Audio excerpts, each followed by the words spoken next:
Hello, everyone, and welcome to RBCM at Home Summer.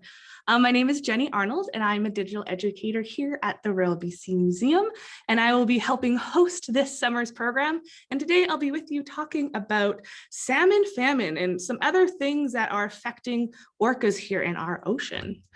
Before we get started, I would like to acknowledge the traditional lands that we are on. The museum is located on the traditional territories of the Lekwungen-speaking people, Songhees and Esquimalt Nation. I am an uninvited guest here on these lands, and it is my honor and privilege to be able to work, live, and play on this beautiful land. I continuously am learning about this land and its history and its living culture, and I encourage you to do more and learn more about where you're living today. I will stop sharing my screen. There you are. Hello. So today we'll be talking about a couple of things that are affecting orcas here in our oceans. I grew up most of my life up North Island, actually about halfway up the island in Campbell River on the traditional territories of the Kwakwaka'wakw people. And I spent a lot of my summers out on the ocean, looking at beautiful nature coming by, the waves, the orcas, and one of those things were orcas. It was always a huge event every time that there was orcas passing by Campbell River and Quadra. There's a little bit of a narrow passage, and so a lot of people and animals go through that passage. I would go to the pier and I'd watch them go by, and at that time, I didn't realize that that type of event may not be happening as much in the future as it is at that time. And so seeing orcas, it really made me think, what type of things are affecting them? And as the predator of the seas, we are the ones that are affecting them. So I wanted to learn a little bit more about how we are affecting orcas. One thing that I didn't know is that orcas communicate through clicks and whistles, and they also use echolocation. Echolocation is a really, really big word and can be a little bit hard to know. I have a slide I'm going to share. It's a lot more about the science behind like the history of echolocation. And so orcas, they use clicks and whistles are more about communicating with each other and talking. And then the clicks are for echolocation. So they send out a click and they wait for a bounce back. That's kind of the way I like to think of it. It bounces back and they can figure out exactly how far away these species are. For example, for the southern residents orcas, the orcas that live closest to shore here in our local waters, they are looking for Chinook salmon, and they send out a click, and they're actually looking for their, I believe it's called the swim bladder. And they're looking for that, and then it comes back and they can see exactly where they are. It also helps them know exactly where they are. If there's a hill coming up, they need to pass that by. If there are boats, this actually can really affect how orcas can communicate, not only for food, but to communicate together.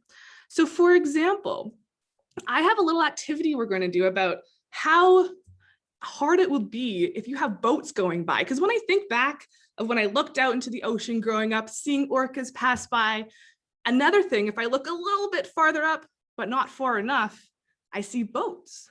There are people, just recreational boats going by, looking at them, cruise ships going by and looking at them. And at the time, you see them like, oh, everyone's got to look, but we're really affecting them with noise, because if you can't hear where your food is or where the rest of your pod is or where you can go, it can be very difficult. And so as humans, we may not really understand the effect that this sound has in our oceans. And so we're going to do a little bit of activity. I have a little counter here with me. So every time I do a click, it changes the number. You can hear it here. And we're going to see how it changes depending on the sounds making under the ocean. So to start, I'm going to do a couple of clicks, and I want you to put in either on the Facebook live chat or in Zoom comments or Q&A, please just type in how many clicks you hear. Okay, I will start.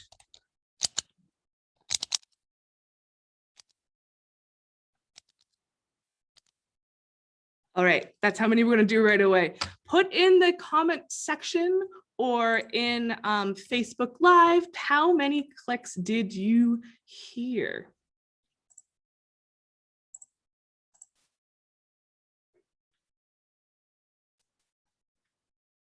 I'll give you a second to try to think, how many of those were there? It didn't seem like— We have one guess of 3, question mark. Someone said 3, okay. Any other question or any other results or what they thought they heard?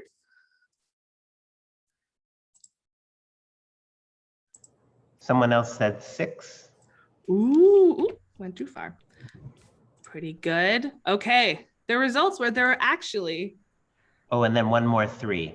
3. So 2 3s and 1 6. There was actually 8 clicks. Some of them were a bit faster and some of them were a bit slower, but it wasn't very easy to hear, but it also wasn't impossible to hear some. We'll try one more time without any noise in the background.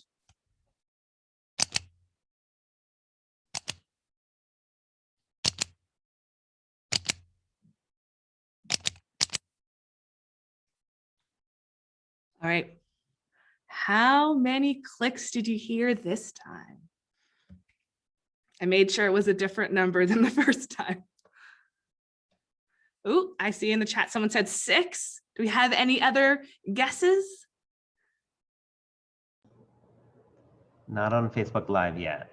That is great. I know there's a bit of delay between the two, but still put them in your thoughts of how many clicks. I will say right now, it was 6 this time. Great job. Yes, so there were 6.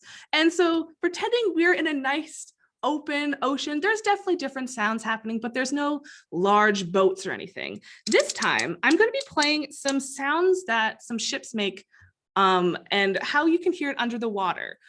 Just so everyone knows, it will be a bit loud. So just to warn you, I'm going to ask you to start listening, but don't listen too hard. I don't want you to hurt your ears. So I'm going to play what it would sound like under the ocean. So let me stop sharing this and I'm going to share the sound of my computer so that you can hear what it is. All right, let's see.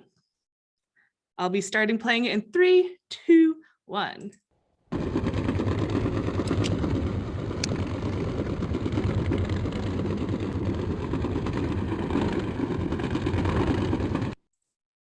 All right. I clicked it a couple of times during that. Did anyone catch how many clicks were made during a large commercial ship passing by? These are a bit more difficult to do. Any thoughts? I'll give you a moment to think.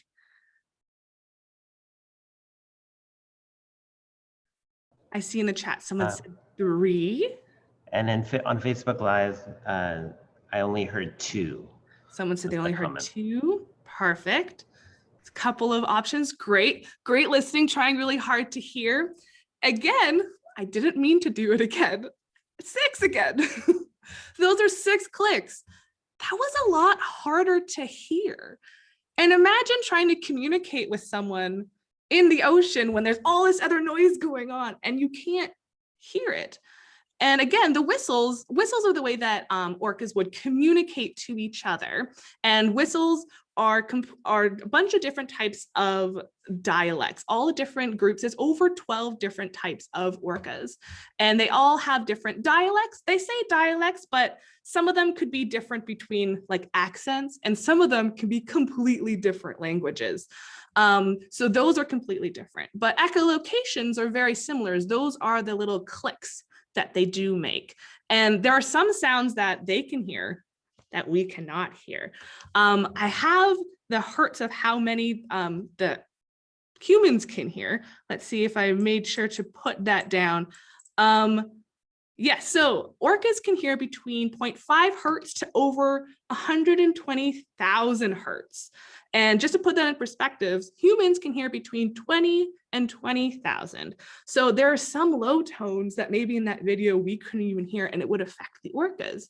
And for on the other spectrum, there could be higher tones that we can't even hear.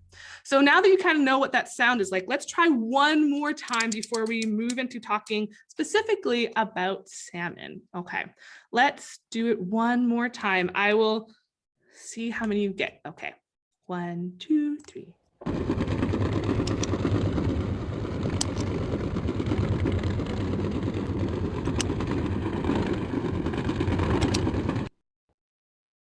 All right, that was a final one. Please put in the chat or in the comment section how many you heard.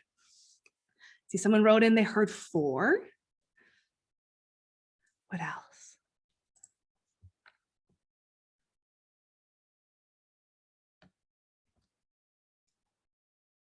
And remember, on Facebook, put into the comment section on there as well. There was also a 4 on Facebook Live too. Perfect. Lovely. Okay, so this time, maybe you're hearing a little bit better. Maybe I clicked it a bit slower. It was 4. So good job. Good job. Yes, so there was 4 clicks that time. So when you're in the ocean, imagine trying to communicate or trying to hear what's going on, and all these other sounds are coming back into you and you can't understand what's happening. So that is one way that humans are affecting orcas, is that we're polluting the noise level inside the ocean. And there's a lot of groups that are trying to educate people about how maybe not to do that. There are companies such as Whalewise that are telling people to make sure to stay at least 400, I think it's 400 feet away.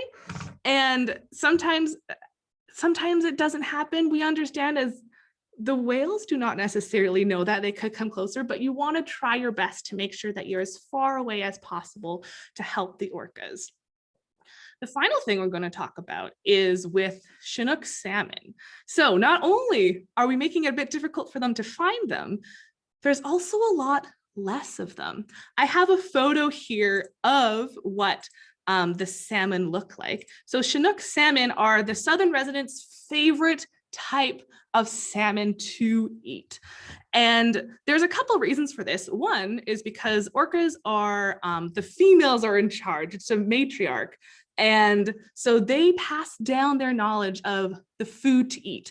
And so specifically the Southern residents, there is 3 different types of orcas in our oceans here and over 12 all over the world. The ones specifically here, the way they live in the ocean is that they follow where the salmon go. And their grandmothers passed down that the Chinook salmon are our favorite. And some reasons would be they are one of the biggest ones. Their average is about 3 feet, and they used to be larger too.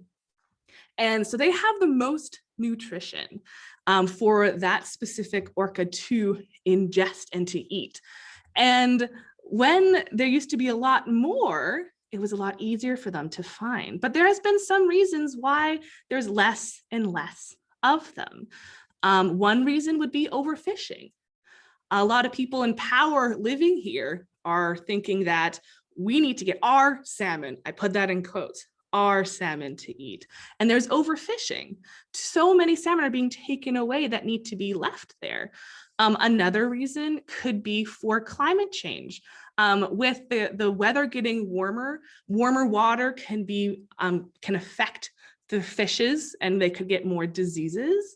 Also with forest fires and floods, those will affect the rivers that are very important for the salmon to be able to reproduce and to create more salmon, some more salmon that the orcas can eat. So it's a big issue that's going on around the globe, and especially right here. Some places, the Chinook salmon, there's about, I believe there's 6 different types of Pacific salmon, and the Chinook one are their favorite. And you may ask, well, how many do orcas really need to eat? So the males have to eat around 300 kilograms or about 660 pounds a day. And so for the average Chinook salmon, that would be about 23 of these a day to be able to survive.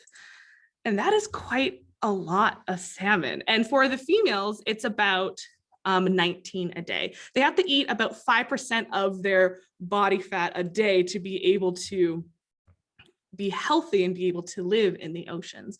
And some experts say that the biggest way that we can help orcas is to help the salmon, because if we help them, then they'll be able to survive and there'll be enough salmon for the orcas to live as well. There's recently in the news, we're saying that we haven't seen a lot of the southern resident pods here in our oceans for an unprecedented amount of time. And that's because they follow the salmon. And if the salmon are not here, they have to go in other places that may be, there may be more commercial vehicles going that way, or vehicles, I mean, by ships and boats, and it can be more at risk for them. So an important thing to know is that when we want to protect our oceans and protect our orcas, we need to protect the salmon almost not first, but also that would be a key factor to help them. So to help us remind you to remember to help the salmon, we're going to be making some little cardboard salmons. I have an example down here of the steps we're going to take in creating our salmons. This is not exactly what the salmon would look like, but as an example, it's going to move this way. So I just have a toilet paper roll, and then this is kind of the steps as we go, it will change and evolve. So what we need right now is if you get one of these, a toilet paper roll, or if you have a paper towel roll, you can just use scissors to cut it as well. So give everyone a moment to collect that supplies.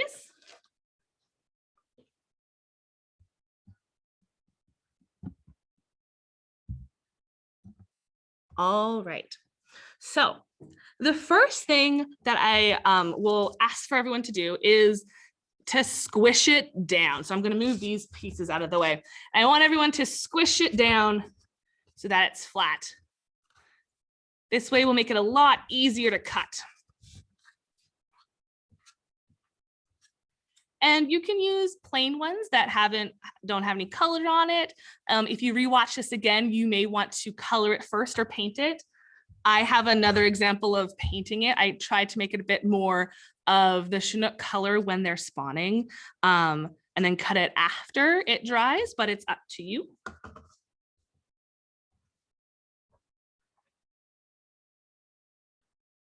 All right, so if we see our example right here, we need to try to make this into this. And a little sneak peek is that we're not actually cutting a lot out. A lot of folding is going to be happening. So the first thing, we want to get that curved edge to be its face. I'll leave this up here so people can see an example as we keep going. There's not a specific curve that it needs to be, but you want to try to cut to make it a more of a circular end. So I go in a little bit of an angle this way. And you may want to ask, if we have some younger viewers, ask your parents to use the scissors, and to just be careful when using scissors as well. Even for adults, it's important to remember. So I kind of have that curve going on there. I may be a bit more particular of how I want the curve to go. Yeah, I think that's good. Give a moment when to give people enough time to curve their one end of it. While I'm waiting for that, some good news that has happened is that there has the new Orca baby L125 doesn't have a name quite yet. However, this week it has been confirmed that it is a female. This is the first time they were able to identify the gender of the orca, and it's very exciting when there is females being born in the southern residents, especially because orcas are matriarchal, which means that the females are in charge, and it's always good to have more females to hopefully have some more orcas out in the oceans.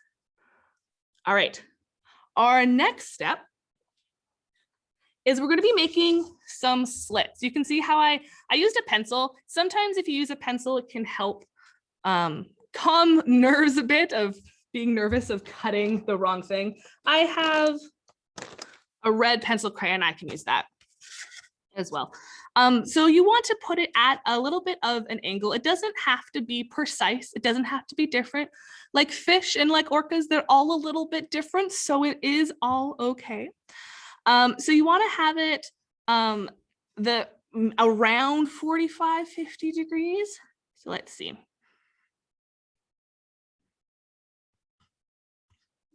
I'm just drawing a line just so it'll help me know how to cut it later. And very important step, when you cut them, make sure you don't cut all the way through because then you won't have a tail. So I'm just putting a little line to just remind me exactly how far to go. I think that'll be fine. I have a bunch of extra ones just in case. All right, now we want to put in the slit and stop. Going on the other side. And cut it as well. You want it to go almost all the way to the middle, but if it's not all the way, that's okay. And when you're cutting, you want to make sure you get through both sides. It should look like this.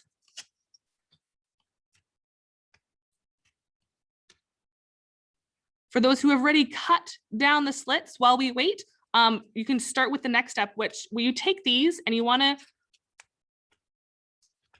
press it forward like this. We're going to try to get a crease in there. But that side, flip it over and do it on the other side as well. I'll show you how to do it this one. This is just going to help us a little bit when we want to tuck in the fins.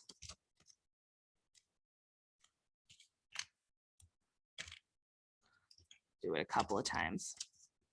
Okay, now this is the tricky part, but also the fun part. So we've squished it this way. If you want to open it a little bit, and where we've made a couple of creases, and you just want to press it down. Show you from this angle. You just want to press it down. And when you press it down, you want to tuck it a little bit behind. So we press down and you want to tuck it in, and then we squeeze the top. Like that. I'll show you on the other side. And then I'll do it once more just to get more clarification. So here's the line. I press down and then I just tuck it under and press down again. There you are. So it's looking, here's the one I've done before. It's a bit easier to flip under. So this is kind of starting to look very similar. See how these ones have a little bit of a different tail? That's okay. I'll show you one more time. So we've cut the slits. We've pressed down backwards and forwards. Then we open it. We press down and fold under and squish. We press down, fold over and squish. So now we have our body of our salmon. What I really like about these is that you can also pretend you can make extra things out of things you've already cut. Maybe you can make this into like a little plankton or something that the fish would eat, and you can talk about the food chain and it could eat it because it has an open side, which is nice.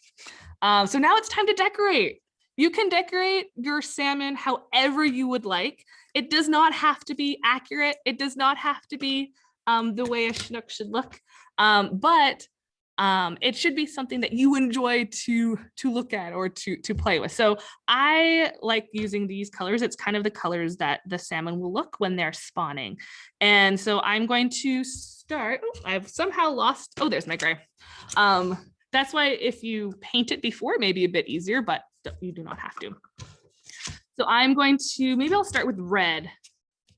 And I'm just going to start coloring in the red. And as we're coloring, maybe tonight, we're about 5 minutes till the end. Now is a good time to talk about maybe some ways that we can help the salmon. We know how we are affecting them, but what type of actions can we do in order to help save the salmon and at the same time help our oceans and our orcas? Does anyone have any ideas of ways that we could help? You put into the chat Q&A or the comment. Oh, I'm having difficulty saying that word. Comment section. Before I have a couple of suggestions, but I want to see what people know so far.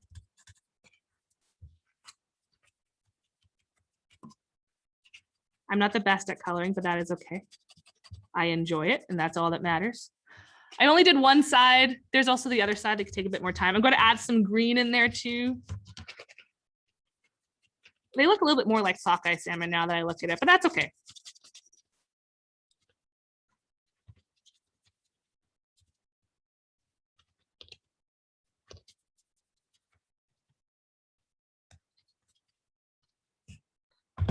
Got a lot of stuff on the screen. And I'll add a little bit more yellow.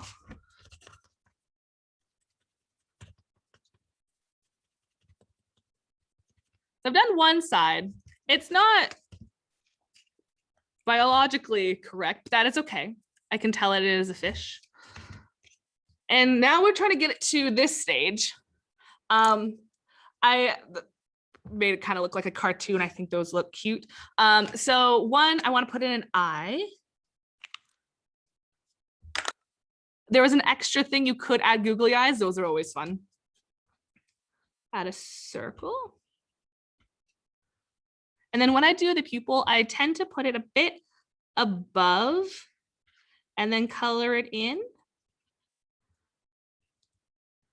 For some reason, I think it looks sometimes a little bit more realistic. If you look at your own eyes, they don't always, the white part underneath sometimes is still showing. So I like to show it that way. Maybe a bit high, but that's okay. Circle. Makes it look like it's looking ahead, like where it's swimming too. Yeah, yes, yeah. Oh, it's looking above kind of right now. Yeah, right. Yeah. It's like, oh. Looking out for the orca. Exactly. And so another thing that's super important for the fish eating orcas is because they use echolocation, they don't need to be super silent, but the other orcas who are mammal hunting orcas or eat other whales, hence why a lot of orcas are called killer whales, because they eat other whales. They need to be a bit more stealthy. And so maybe they got, if this was a different, maybe if this was, you can pretend that this is another type of whale, the tail would be different, but maybe it heard one of the different orca come be like, oh, you weren't quiet enough. And it's like, oh no. I'm gonna put a little smile. A lot of times, actually, salmon's faces kind of go down a little bit usually, but a little happy one. And then you can put in a little fin if you would like after. Chris, has there been any comments of ways that we can help the orcas and help the Chinook salmon? No comments yet. That is okay. There is a comment from Liz saying that that you're practically Mr. Dress Up. Oh! But that might be before your time, Jenny, is what Liz says. Oh no, I never watched it, but I know who it is. Lovely. Well, thank you very much, Liz. Yeah, so a couple of ways that you can help the orcas. There's actually a lot more. So here's one just came in from Liz. Oh, perfect. Salmon need healthy streams to spawn in. Perfect. Exactly. Healthy streams for sure. So if you're by a stream and you see that there's maybe garbage around and stuff, that's definitely ways that you can help. Let me change what screen I'm sharing. Here's a couple of things that I was thinking about. One would be like beach cleanups or stream cleanups for sure.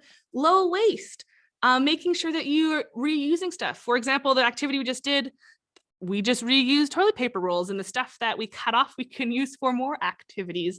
And after we're done playing with it, recycling, making sure to read all the labels and making sure you put things in specific places. Another one specifically with salmon is to eat certified sustainable seafood. There's a lot of different practices of people getting fish that could be harming our environment. And so it's important to know the exact type of food that you're eating. So look at the label on your food. Educate yourself. The first step is knowing exactly how to help is to know how. And the last one, I put in voting. Voting and telling your local politicians of that this is an important thing for you. to let them know that it matters and let the people know who have the power to be able to change rules and stuff like that. They can be able to implement those and change those things. So I hope you learned a little bit more about orcas and about some of the things that we are doing that are putting orcas at risk, and maybe some things that you should do. So thank you everyone so much for joining me here today. Oh, it's kind of blurred a bit. Thank you for joining me here today. I hope you learned a little bit more about orcas, and we hope to see you again. We'll be doing our Instagram lives on Tuesdays, and then on Wednesdays and Fridays, we'll be doing our RBCM home summers. So take care and take care of one another. Bye-bye, everybody.